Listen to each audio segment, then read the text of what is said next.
आलापल्ली इथं वन विभागाचे अतिक्रमण हटवण्याची कारवाई, दुहेरी निकषांवर नागरिकांचा सवाल। दिनांक 10 फेब्रुवारी 2026 रोजी अहेरी तालुक्यातील आलापल्ली येथील वीर सावरकर चौक परिसरात वन विभाग आलापल्ली यांच्या मार्फत अतिक्रमण हटवण्याची कारवाई करण्यात आली आहे। आलापल्ली गावातील सर्वे नंबर 141 ही जमीन वन विभागाच्या नोंदीत असून या जागेवर अनेक नागरिकांनी रोजगारासाठी लहान मोठे ठेले लावून व्यवसाय सुरू केला होता। या ठेल्यांवरच अनेक कुटुंबियांची उपजीविका अवलंबून होती। वन विभागाच्या कारवाईमुळे हे ठेले हटवण्यात आल्यानं संबंधित कुटुंबावर उपासमारीची वेळ येण्याची शक्यता निर्माण झाली आहे।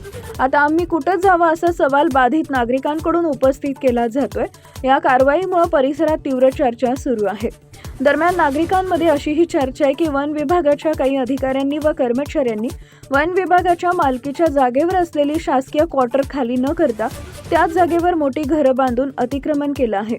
मात्र या अतिक्रमणांवर अद्याप कोणतीही ठोस कारवाई झालेली नाहीये। पहिले शासकीय व अधिकाऱ्यांच्या अतिक्रमणांवर कारवाई व्हायला हवी अशी मागणी नागरिकांकडून होत असून आता वन विभाग याबाबत कोणती भूमिका घेतो याकडे सर्वांचं लक्ष लागलंय। मुश्ताक हकीम, तालुका प्रतिनिधी, अहेरी।